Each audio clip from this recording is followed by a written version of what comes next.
법문 들으시는 모든 분들이 재앙은 소멸하고 소원은 성취해서 부처님 전에 복 많이 지으시기를 바론드립니다. 오늘 말씀드릴 내용은 제가 대학을 졸업하고 군대 갔다 와서 동료들과 마침 취직할 적기에 저는 취직을 안 하고 금강경의 공부를 위해서 출가했다라는 적을 몇 번 말씀드린 적이 있었습니다. 제가 출가할 때 많은 사람들이 만류를 했습니다. 너 아주 승려가 되는 것도 아니고 어느 정도 공부하다 되돌아올 것이라면 너는 학교 때 좋은 경력을 살리지 못하고 몇 년 후에 되돌아와서 어떻게 사회생활을 하려고 하느냐. 이 수도라는 것은 사회생활에 좋은 경력이 되기보다도 오히려 나쁜 경력이 되는 것이 아니냐. 사회생활을 할 바에는 아예 출가를 하지 말든지 출가를 하려면 아주 출가해서 승려가 되든지 이렇게 하면서 만류를 했었던 그런 기억이 지금도 생생합니다. 그때 그럼에도 불구하고 제가 출가하게 되었던 동기가 있습니다. 그것은 무엇인가 하면은 이 금강경 실천 수행의 공부는 보통 다른 공부와는 틀려서 사회생활 하는데 매우 도움이 된다라는 그런 믿음이 있었기 때문에 이 금강경 수행을 통해서 사회에 뒤떨어지는 것이 아니라 오히려 더 도움이 된다라는 그런 믿음으로 말미암아 저는 출가를 강행하게 되었던 겁니다. 오늘 말씀드릴 내용은 금강경 공부를 통해서 제가 사회에 뒤떨어진 사람이 되는 것이 아니라 오히려 사회를 더 적극적으로 더 성공적으로 살게 되었다라는 그런 이야기를 드리면서 수행이 곧 사회생활이다. 이런 내용의 이야기를 오늘 말씀드리고자 합니다. 여기 칠판에 써놓은 것처럼 오늘 말씀드릴 내용은 금강경 수행, 즉 금강경 공부가 현실에 응용을 했더니 마오 현실에서도 통하더라. 이제 그런 내용이 됩니다. 그러면 생각하기에 이런 생각을 하시게 될 겁니다. 승려들이 오랫동안 스님 생활을 하다가 만약에 사회생활을 하게 되었을 때 대부분의 사람들은 사회에 뒤떨어진 사람이 된다라고 생각하는데 당신은 무슨 근거로 어떻게 금강경 공부를 했길래 오랫동안 수행 생활을 하면서 사회에 나가서 성공할 수 있었겠느냐 이런 의문이 들죠. 네. 오늘은 절대로 그런 의문 가지지 말고요. 금강경 공부는 출가해서 위없는 깨달음을 얻는데도 매우 도움이 되지만 바로 사회생활 하는데도 매우 도움이 되는 것이다. 이런 내용의 이야기를 오늘 말씀드리려고 하는 겁니다. 그럼 금강경 공부를 어떻게 했길래 사회생활에도 통할 수 있는 공부가 됐겠느냐. 이게 굉장히 관심거리가 될 겁니다. 자, 우선 금강경 실천 수행의 이야기를 좀 말씀드리고자 합니다. 여기 칠판에 썼습니다. 금강경을 가장 핵심적으로 표현하고 있는 사구계. 대표적인 사구계가 무엇이냐면 칠판에 쓴 것처럼 범소유상 개시허망. 약견재상이 비상이면 직견열애니라. 이것을 금강경의 전체 뜻을 함축하고 있는 가장 대표적인 간단한 글귀. 그것을 사구계라고 얘기를 합니다. 근데 이것을 잘 해석을 해야 됩니다. 특히 실천 가능하도록 해석을 해야 됩니다. 실천 가능하도록 해석을 해야 실천할 수가 있고 실천해야 실감을 느낄 수가 있고 실감을 느껴야만이 응용할 수가 있습니다. 저는 이것이 보통 사람들이 하는 해석과는 다르게 도인이 해석해 주는 그런 해석을 우선 말씀드리고자 합니다. 보통 사람들의 해석과 깨친이의 해석은 상당히 다릅니다. 보통 사람들은 범소유상 개시허망을 어떻게 해석하느냐 하면 눈에 보이는 모든 형상이라는 것은 개시허망이라.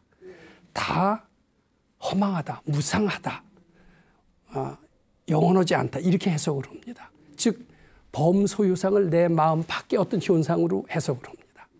그런데 깨친이 도인은 어떻게 해석을 하느냐 하면 범소유상을 내 마음 밖의 어떤 현상으로 보질 않고 내 마음속의 각종 분별 망상을 범소유상으로 해석합니다. 내 마음속에 각종 올라오는 여러 가지 분별 망상은 개시허망이라 다 착각이고 허상이다라는 이야기입니다. 즉 나라는 아상이 나타내는 여러 가지 생각들이 있어요. 나라는 존재가 예를 들면 기분이 좋다, 기분이 나쁘다, 누가 예쁘다, 누가 밉다. 이건 내라는 놈이 생각하는 어떤 각종 생각입니다. 이게 다 허망하다, 착각이다, 이런 뜻이 되는 겁니다. 자, 우리는 이 일을 할 때 종종 실증을 잘 냅니다. 이 실증이라는 것은 참이 아니라 허상이다, 이런 뜻도 됩니다. 싫다, 귀찮다, 또 일을 하다 잘 안 되면 안 된다, 이런 생각을 합니다. 안 된다라는 것도 참이 아니다, 획트가 아니다, 허상이다, 이렇게 금강경에서는 이야기하고 있다라고 합니다.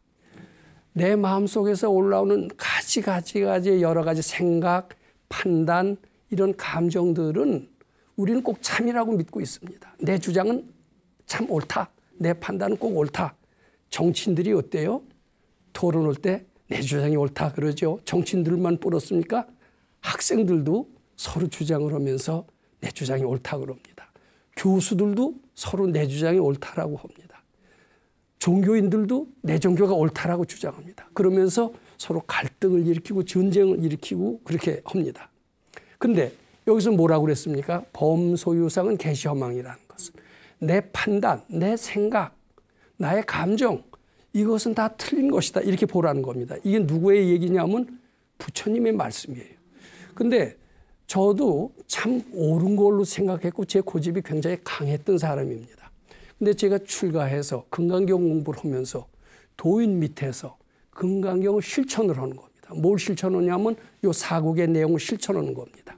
거기서 목장을 했습니다. 목장을 하려면 일을 해야 됩니다. 젖소에 젖을 짜야 됩니다. 짜서 팔아야 됩니다. 팔아서 그 생산된 그런 얻은 이런 자금을 갖고 자급자족을 했었습니다. 그런데 젖소에 일을 한다라는 것은 무척 고단했습니다. 고단해서 이러기 싫다라는 생각이 수시로 올라옵니다. 그런데 싫다라는 생각도 참이 아니라 허상이라는 거예요. 허상인 줄 알고 부처님께 바치는 연습을 했습니다. 또 굉장히 일이 어려운 게 많았습니다. 근데 어렵다라는 생각도 진짜 같아요. 진짜 어려운 것 같아요. 근데 금강경이 뭐라고 그랬습니까? 그 생각도 참이 아니다, 허상이다, 이랬기 때문에 참이 아닌 줄 알고 부처님께 바쳤습니다. 또 그리고 일을 하다 보면 모르는 것이 한두 가지가 아닙니다. 근데 모르는 것이 진짜인 것 같아요. 진짜 난 정말 모른다. 내가 어떻게 알 수가 있는 게 아니다. 그건 신도 모른다. 영원히 아는 능력자는 이 세상에 아무도 없다. 모른다는 것은 너무나 엄연한 사실이다. 이렇게 저는 굳게 믿었습니다. 근데 금강경이 뭐라고 그랬어요? 그 생각도 또한 착각이고 허망이다. 그게 범소유상은 계시허망이다. 이런 뜻이 됩니다. 또 그것뿐만 아니라 누가 되게 한 게 얄미워요. 아유, 저런 인간하고는 영원히 상종을 못하겠다. 저런 얌체하고는 아무리 내가 천하의 성인 군자도 그 여우는 아마 같이 오래 지내지 못할 것이다. 저희를 좋아할 사람은 아무도 없다. 저희는 아주 악한 인간이다, 악인이다라고 딱 찍어요. 그리고 증언하는 수가 있습니다. 그럴 수 있어요, 없어요? 근데 금강경에서 뭐라고 그랬어요? 그 생각도 또한 다 참이 아니고 허상이다, 이렇게 얘기를 하는 거예요.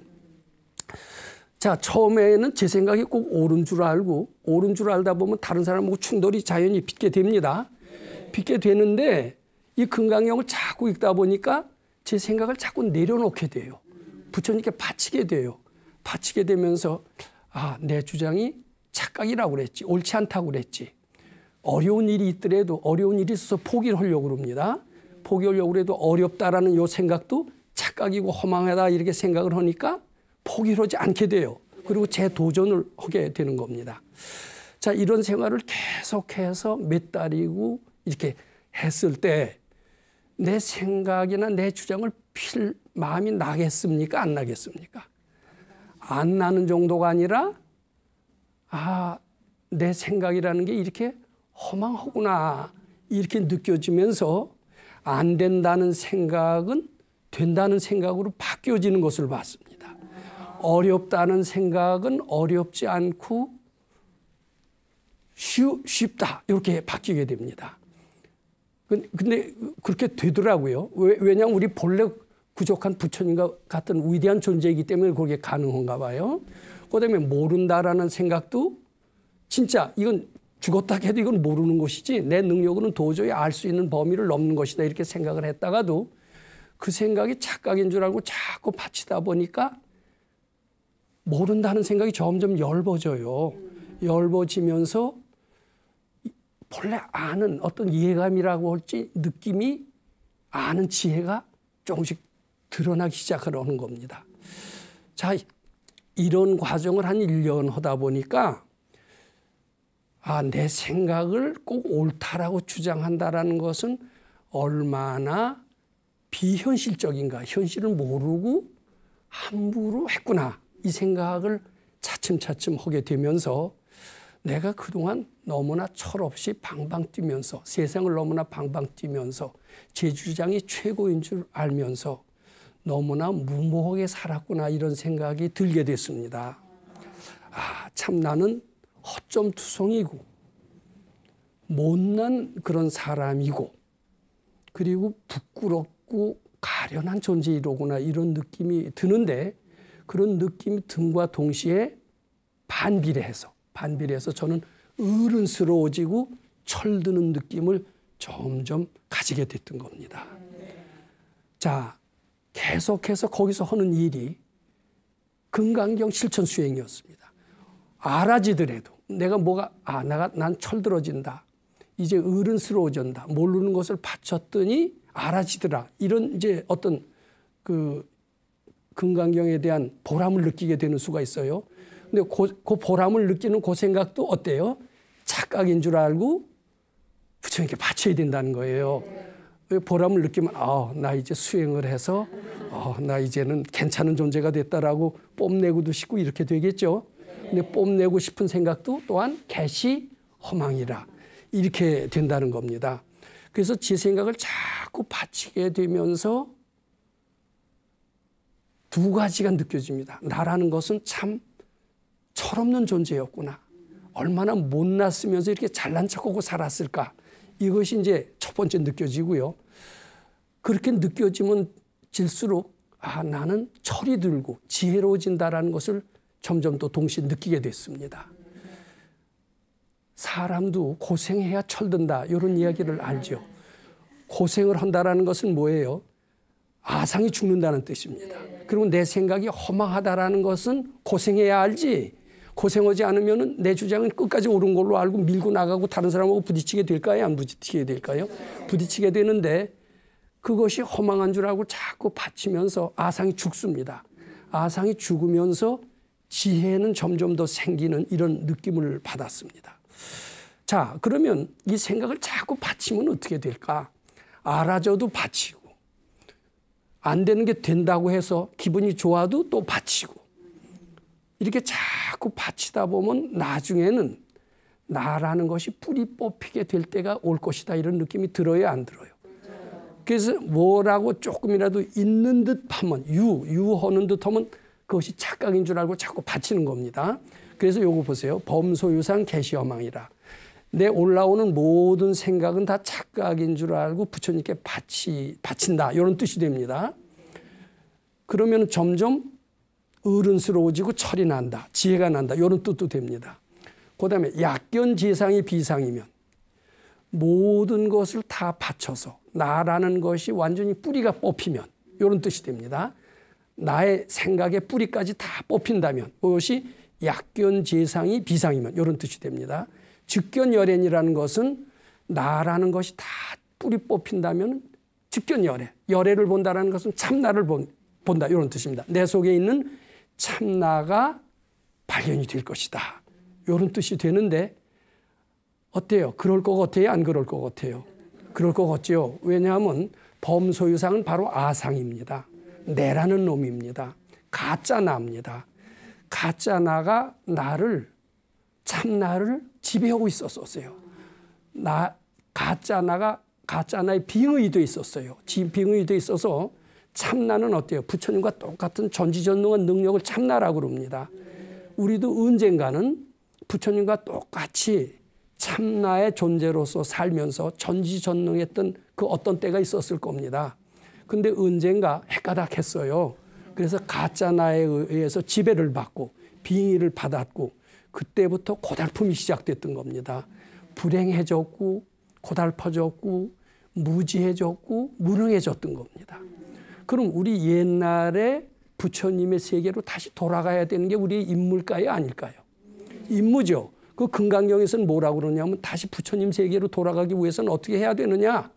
현재 올라오는 너라는 가짜 너를, 아상을 잘못인 줄 알고 자꾸 받쳐서 그 생각이 허망한 줄 알고 없어질 때라면은 참나가 드러나리라 이런 구절이 있듯이 그렇게 자꾸 바치다 보면 참나가 드러나리라. 그것이 우리 불자들의 갈 길이다. 이것을 금강경에서 말하고 있는 거 아니겠어요? 네. 그러니까 우리가 바로 깨친이 선지식을 만나서 수도장에서 했던 금강경 실천 수행이라는 것이 바로 이런 것이었습니다. 거기서 소젖을 짜면서 올라오는 짜증나는 생각, 싫은 생각, 귀찮은 생각, 모른다는 생각, 안 된다는 생각이 다 착각인 줄 알고 자꾸 바치다 보면은 지혜가 나오고 완전히 받쳐서 뿌리가 뽑아지면 드디어 참나가 되는데 참나가 될 때 뭐를 느낄 수가 있을까요? 저는 참나를 완전히 깨쳤다라고 말씀 못 드리겠습니다만은 그 세계는 조금 실감을 하고 아 그럴 수 있다라는 생각까지에는 도달했다 이렇게 말씀드립니다. 나라는 생각의 뿌리가 나라는 놈이 진짜 있는 게 아니로구나. 우리 지금 있는 것 같아요? 없는 것 같아요? 꼬집으면 아프죠? 네. 그리고 누가 나한테 기분 나쁜 소리 하면 자존심이 확 상해서 맞받아 치려고 그러죠. 이거 보면 나라는 게 있는 것 같잖아요? 네. 근데 그런 생각이 허망인 줄 알고 자꾸 바치다 보면 꼬집어도 덜 아파요. 그러니까 아상이 그만큼 죽었다는 뜻이에요. 그럴 때는 누가 나한테 자존심 상하는 소리를 해도 화가 날까요? 안 날까요? 그래서 아상이 완전히 죽으면 참나가 나오는데 그때 가서는 어떤 깨달음이 오느냐 하면은 이 가짜 나가 나를 그동안 지배하고 있었구나. 이 가짜 나와 참나는 상당히 다른 것이로구나. 사람도 본래 부처님과 똑같은 존재지만 이 죄업이라고 하는 가짜 나가 그이한테 빙의가 돼서 그이를 범부로 만들었구나. 그이는 부처님처럼 위대하지만 그이가 범부가 된 것은 이 가짜 나가 그이를 빙의시켜서 그렇게 됐구나. 이렇게 느끼게 되겠죠. 저는 그런 것을 짐작을 하면서 그 사람과 그 죄업이 각각 다른 것이라는 것을 알게 됐습니다. 근데 우리는 저런 나쁜 놈, 빌어먹을 놈, 얌체 같은 놈 하면서 사람과 그의 죄업을 동일시합니다. 동일시하는데 우리 교회에 다니는 사람들은 이런 얘기를 해요. 죄는 미워할지언정 사람은 미워하지 말라. 이제 그 말씀은 뭐냐면은 그이는 본래 부처님과 같은 위대한 존재인데 죄에 의해서 일시적으로 마비되어 있을 뿐이고 그 죄는 고약한 거지만 그 사람 자체는 본래 위대한 것이다. 이런 뜻이 포함되어 있습니다. 이제 그 뒤로는 나쁜 사람이라는 것은 없다라는 것을 알게 됐습니다. 그 고약한 업장이 죄업이 그 일을 일시적으로 지배하고 있어서 그가 나쁜 사람으로 보일 뿐이지 그 사람 자체는 본래 부처님처럼 위대한 사람이다. 죄가 나쁠 뿐이다. 이렇게 인식하게끔 제가 변했습니다. 이것이 제가 몇 년 동안 금강경을 수행하면서 도량에서 제가 느낀 깨달은 결과다. 이렇게 말씀드리고자 합니다. 즉 제가 그 수도장에서 깨친 것, 배운 것 이것을 다시 한번 정리하면 이렇습니다.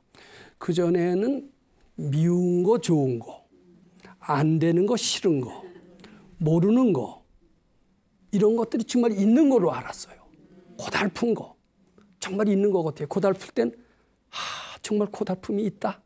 이 고달픔을 누가 없다고 그러느냐. 없다고 그러는 사람은 혼낼 것이다. 내 고통을 이렇게 왜 몰아주느냐. 이 정말 있는 것 같아요. 고통이. 죽고 싶을 정도로 고통이 있을 수가 있잖아요.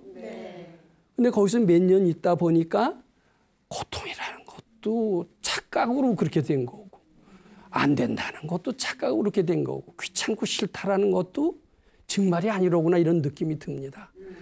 그렇게 정말이 아니라는 느낌이 들면서 들 때마다 내 지혜는 점점 더 커지는 것을 느끼게 되고, 그리고 드디어 사람은 부처님처럼 위대해도 죄는 나쁘다. 이렇게 사람과 그 업장을 분리해서 볼 수 있는 지혜의 눈도 다소 들게 됐다. 이렇게 말씀드리고 싶습니다.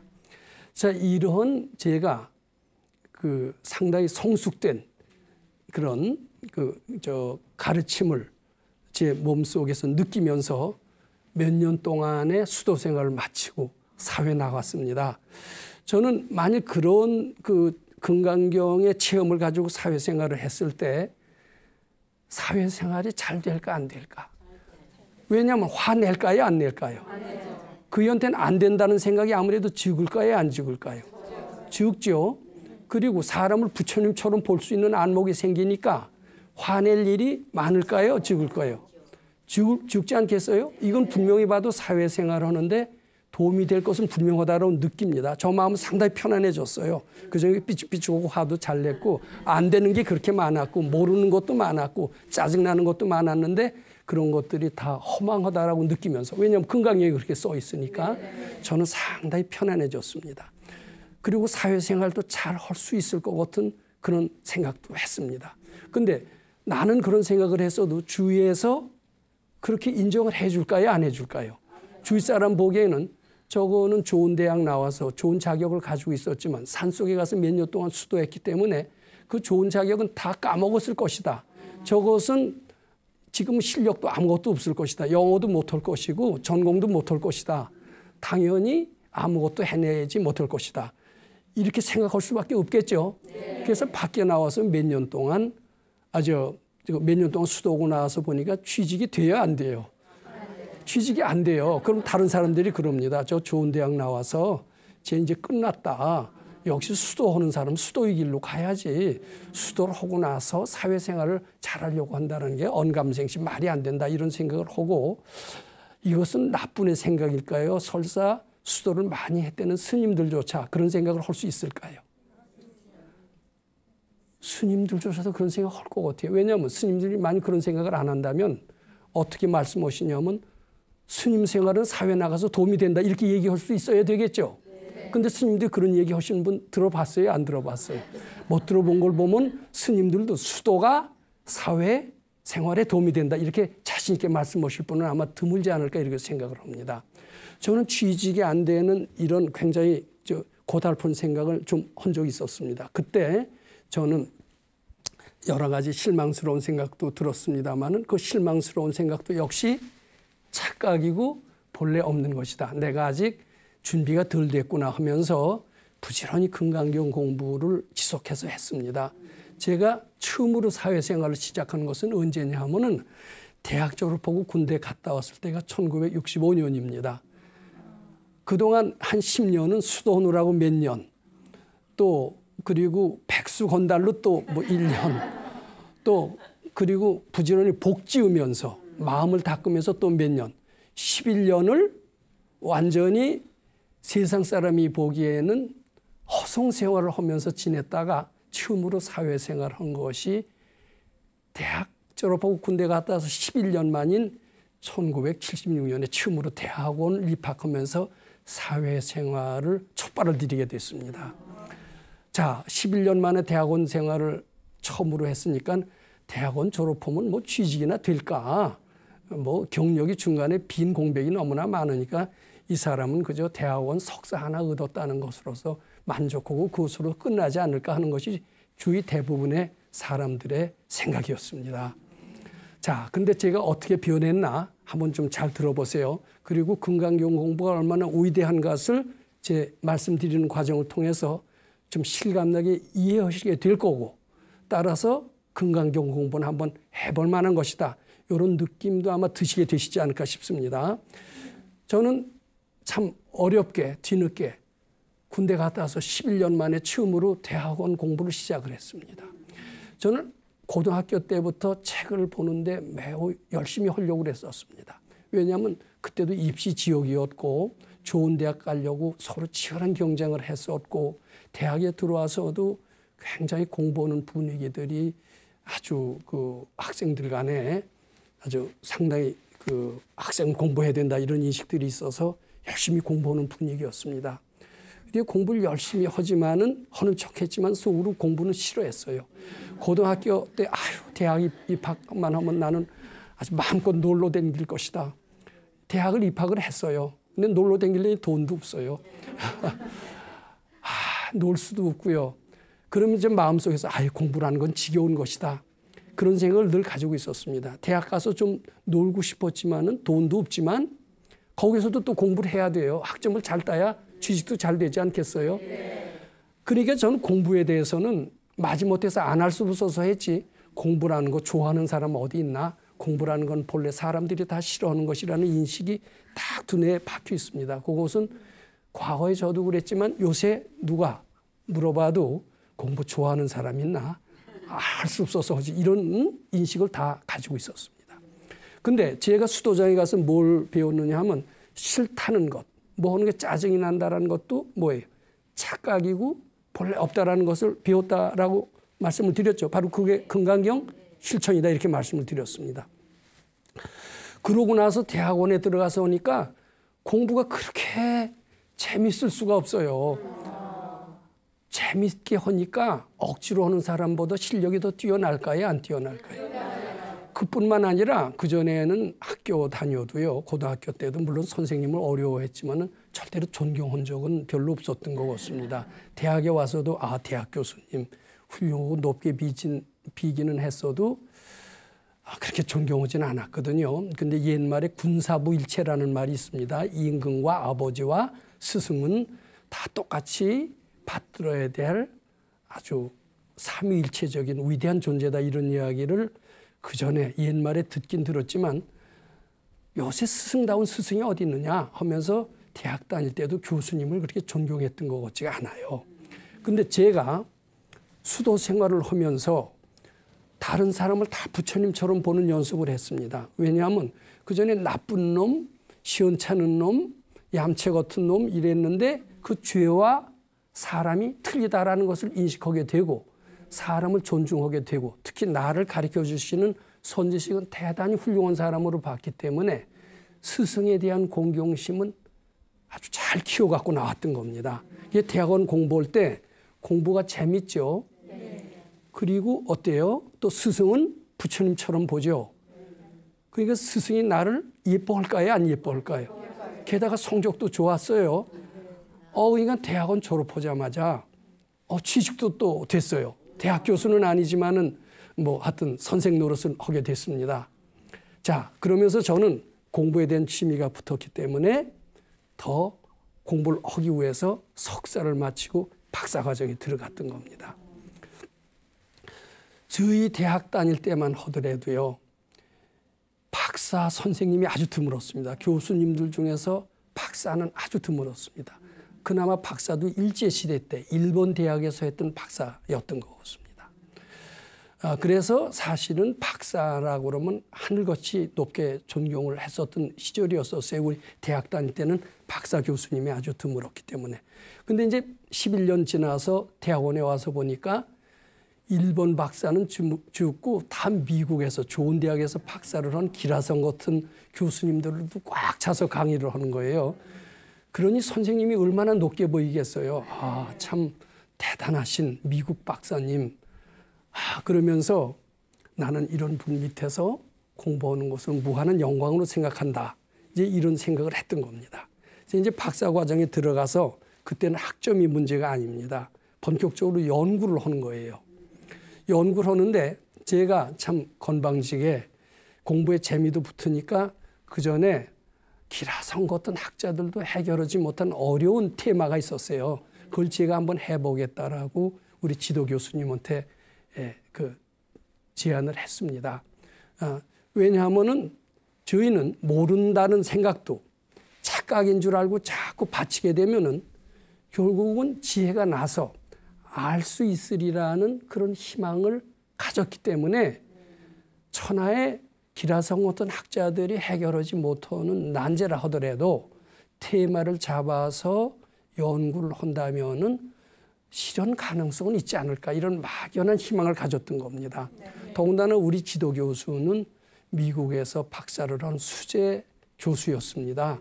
그리고 노벨상에 대한 야망이 굉장히 많았던 분이에요. 근데 제가 그런 아주 대단한 테마를 가지고 연구하겠다는 것을 알고 좋다, 같이 해보자. 근데 사실 그 테마에 대해서는 지도 교수도 모르고 나도 모르는 겁니다. 나도 모르는데 이제 지도 교수는 자기 노벨상 받을 욕심도 있고 그러니까 한번 같이 해보자라고 생각하고 자주 만나서 서로 의논을 합니다. 근데 조금 듣다 보면 그게 맹탕이에요. 맹탕이면서 막 시키는 거예요. 근데 그게 보여요. 보이니까 대뜸 무슨 생각이 나오냐면 옛날부터 그건 틀렸습니다. 말이 안 됩니다. 교수님이 그것도 모르세요? 이런 게 이제 금방 나와요. 근데 제가 그전 같으면 그러고 불평도 하고 심지어는 반항도 하고 이랬을 겁니다. 근데 저는 옛날에 나와 틀리죠. 저는 금강경 수행을 한 나예요. 거기서 금강경 때 뭘 배웠어요? 아니다라는 생각이 들어도 아니라는 게 착각이라는 것을 알게 됐죠. 그러니까 아니 소리를 안 하고 네 하는 겁니다. 뭘 시켜도. 틀린 걸 시켜도 틀렸다는 생각을 나타내지 않는 거예요. 그리고 그것을 바치는 거예요. 그리고 스승을 어떻게 알았어요? 부처님처럼 높게 알았죠. 저희는 미국에서 박사를 받은 대단한 사람인데 세계적인 학자인데 내가 그 말에 어떻게 복종하지 않으랴.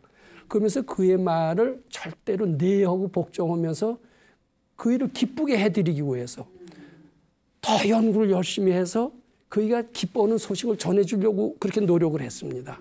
요새 대학원생 그렇게 하는 사람이 있을까요? 없을까요? 빨리 박사나 받고 어서 이 사람에서 멀리 떠나서 자기 나름대로 자기 자유를 찾자. 요새 대학원생들이 아마 대부분 그런 생각하지 않을까 싶습니다. 근데 저는 그런 사람하고 틀리게 금강경 공부를 했던 사람이에요. 근데 제가 참 너무 무모하게 달려들었던 것 같습니다.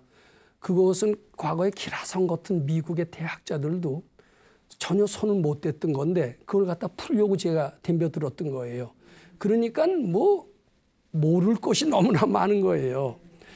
저는 막연하게 이게 서양의 기라성 같은 학자들도 분별이 가라앉으면은 본래 부처님처럼 똑같은 아는 지혜가 드러나서 알게 된다는 그런 사례가 많습니다. 예를 들면 그 닐스 보아라고 하는 덴마크의 학자가 있습니다. 닐스 보아라는 덴마크의 학자는 아인슈타인과 맞먹을 정도로 대단히 두뇌가 좋았던 노벨 물리학상을 받은 사람인데 노벨 물리학상을 어떻게 받았느냐 하면은 그가 열심히 연구를 합니다.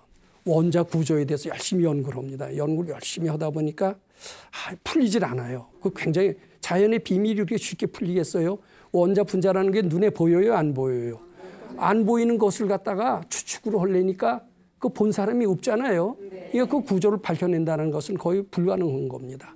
우리 간화선 하신 분이 이목고 그런 테마를 가지고 자꾸 하다 보면 언젠가 깨칠 수 있다고 하듯이 그이도 이목고 하는 걸 갖고 열심히 고민하면서 알려고 아마 노력을 했던가 봐요.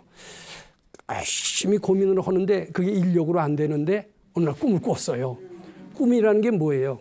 생시가 아니죠. 네. 즉 현재 의식이 사라진 상태예요. 현재 의식이 쉰 상태예요. 즉 분별이 없어진 상태예요. 분별이 없어진 상태에서는 지혜가 나올 수가 있습니다.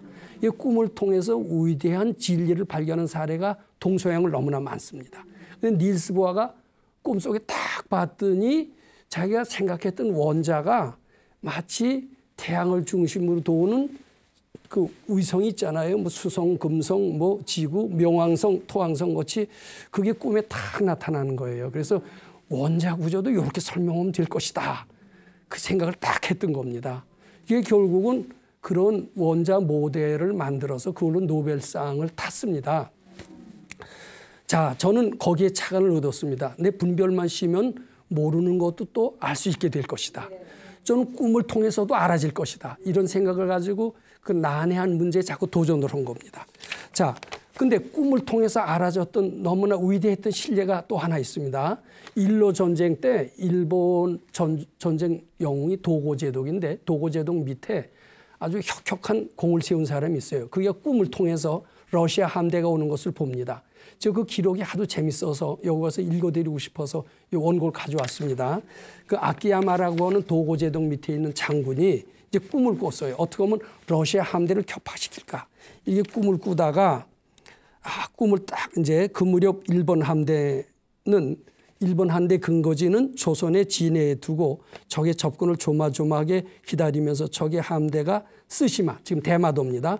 대마도 해협을 지나가기를 기다리고 있었다. 뜻대로 와주면 고맙지만 만일 태평양으로 돌아가 스가로 해협이나 무네바 해협을 통과하여 우라지보스토크로 돌아간다면 정말 큰일이 아닐 수 없었다. 러시아가 일본을 치는데 저 수에즈 운하가 아니는 저 남아프리카를 돌아서 길게 오는데 예상했던 대마도 앞을 지나가기만 하면 딱 노렸다 치는데 딴 데로 빠지면 그 러시아 함대 칠 수가 없는 겁니다. 1905년 5월 20일 지난 뒤 아키야마 참모, 아키야마 중장입니다. 심신의 긴장은 극도에 달했다. 이게 러시아를 쳐서 이겨야 되는데 며칠 동안 계속해서 옷을 입은 채 아무렇게나 누워서 잠을 잤고 사실 침식을 잊은 채 각 작전 계획에만 골몰하고 있었다. 침식을 잃고 할 때 굉장히 고민을 했겠죠. 이때 아상이 죽어요, 안 죽어요? 아상이 죽고 지혜가 나기 시작을 합니다. 잊어버리지도 않습니다. 5월 24일 한밤중이었습니다. 너무나 피곤해서 저는 사관실에서 가서 의자에 주저앉았습니다. 다른 사람들은 모두 잠들어 버리고 방 안에는 저 혼자였습니다. 두 눈을 감고 여러 가지 생각에 있는 동안 저도 모르게 그만 잠이 들어버렸습니다. 그 순간 눈앞에 이상한 장면이 보였습니다. 스시마 해협의 전경이 눈앞에 보이고 발틱 함대가 두 줄로 줄지어 천천히 오고 있는 것이 아주 분명하게 보였습니다. 이젠 됐구나 생각한 순간 저는 버뜩 제정신이 들었습니다. 자, 이제 이게 꿈에 본 겁니다. 드디어 27일 새벽이 되자 무전으로 적의 함대가 접근하여 오고 있다는 소식이 전달되었습니다. 이리하여 그 유명한 대해전이 벌어지게 된 것입니다. 놀랍게도 적의 함대의 배열은 사흘 전에 꿈에서 본 것과 조금 더 다른 데가 없었습니다. 첫눈에 적의 함대를 본 순간 저는 기쁘다고 할까 신기하고도 할까 고맙다고나 할까 정말 뭐라고 형용하기 어려운 기분이었습니다. 어쨌든 저로서는 일로 전쟁 중 이런 천우신조에 의해서 이제 이래서 러시아 함대를 격파시키고 일본이 이기게 됩니다. 이거 실제로 책에 나와 있어요. 이게 꿈에서 미리 한 겁니다. 분별이 쉬니까 알아진 거예요. 제가 그래서 그 논문이 아주 어려운 논문을 갖고 몇 달을 씨름을 하다가 바로 이 아키야마 중장 비슷하게 꿈인지 생신지 퍼뜩 기체의 점성, 액체의 점성을 연결시키는 어떤 퍼뜩이는 공식이 딱 떠올랐던 겁니다. 그것으로 인해서 수많은 SCI급 논문이 탄생이 됐고 노벨상을 기대하던 우리 교수는 흥분을 감추지 못했습니다. 이건 노벨상 감이다. 그러면서 논문 특허를 냈어요. 이거 논문 누가 몰래 레프리 심사위원이라도 몰래 자기 거로 해서 떨어뜨려 놓고서는 자기 거로 해서 내는 예가 많았대요. 논문 특허를 미리 내놓고 네처라는 잡지, 유명한 잡지에 투고기 이르렀습니다. 자, 저는 이런 발견으로 말미암아 제가 느낀 것이 많이 있었습니다. 우리가 정상적인 방법은 서양 사람을 따라갈 수가 없습니다. 서울대학에서 1등하는 그런 수재들도 미국 가면 펀펀히 깨집니다. 왜냐하면 미국식 방식으로 대항을 하려니까 따라가지를 못해요. 그럼 어떻게 하면 따라가느냐? 바로 동양식인 방법, 금강경식인 방법으로 하면은 따라갈 수 있겠구나. 아인슈타인도 넘길 수 있겠구나 하는 것을 알게 됐습니다. 저는 뒤늦게 10년 늦게 출발해서 다른 미국에서 공부한 그런 뛰어난 사람들, 뛰어나다고 사람들이 입에 오르는 그런 사람보다 훨씬 대단한 발견을 했다고 스스로 생각했고 덕분에 저는 대학 교수가 됐고 괜찮은 대학 교수로서 이름을 내게 됐습니다. 자, 10년 동안 수도하고 백수로 놀고 다른 데 사람한테 천대받고 쟤는 끝났다 소리를 들었습니다마는 그 금강경 공부가 헛됩니까? 보람이 있습니까?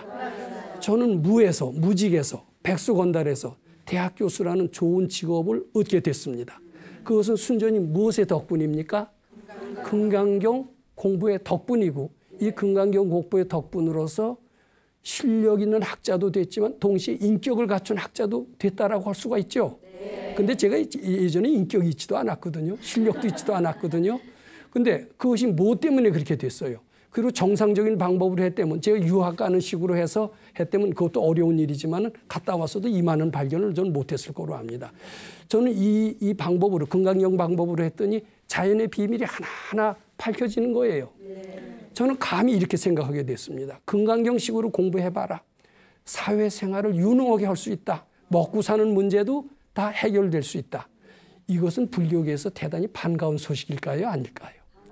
굉장히 반가운 소식이고 저는 이러한 반가운 것을 많은 사람들이 알게 된다면 불자로 발심할 사람들이 너무나 많을 것입니다. 그리고 이런 가르침을 바탕으로 해서 인재 양성을 한다면 단기간 내에 아인슈타인을 능가할 수 있는 그런 학자들을 만들 수 있을까요? 없을까요? 있다라는 생각이 들게 됐습니다. 그래서 저는 그 뒤로부터 건강경 공부를 바탕으로 한 인재 양성 교육기관, 건강경 연수원을 만들기를 희망을 해왔습니다. 저는 이 건강경 공부, 수도의 공부, 부처님의 공부는 우위 없는 깨달음을 이루는 데만 도움이 되는 건 말할 것도 없지만은 그것을 현실 생활에 잘 적용하면 사회생활에서 무에서 유를 창조하고 무능에서 능력을 창조하고 이렇게 해서 위대한 도덕성을 갖춘 인재도 될 수 있다는 생각을 분명히 하게 됐습니다. 이런 생각은 나 하나만의 생각이 아니라 모든 불자들의 생각으로 다 전파되기를 저는 간곡히 바라고 그럼으로써 우리는 우리의 생활을 근본적으로 바꾸면서 부처님께 깊이 감사드리는 이런 삶을 살게 되면서 그리고 당당하게 부처님 대열에 끼게 되지 않을까 이런 생각을 해봅니다. 자, 건강경 공부는 현실에 적용해서 잘 통할 수 있다. 비록 제가 10년이라는 고생스러운 세월을 보냈지만 그것은 나중에 성공하는데 큰 힘이 될 수가 있다. 인격을 갖춘 능력자가 될 수 있다. 그리고 우리 정상적인 방법으로는 서양 사람들을 도저히 따라잡을 수 없지만은 바로 이 동양적인 방법, 건강경적인 공부 방법을 한다면 얼마든지 서양식을 따라잡을 수가 있고 그리고 그것으로서 교육기관을 만든다면 세계적인 인재를 양성할 수 있는 교육기관을 만들 수가 있다. 이렇게 말씀드립니다. 요 다음 시간에는 이 건강경 공부의 현실의 응용의 4번째 시간이 되겠습니다. 요 다음 시간에 얘기도 좀 잘 기대해 주시기 바랍니다. 건강경 공부를 현실에 응용하면은 정말 세상 복도 갖추고 그리고 위대한 인격도 갖춘 그런 사람이 될 수 있다. 이런 이야기를 요 다음 시간에 말씀드리도록 하겠습니다. 예, 감사합니다.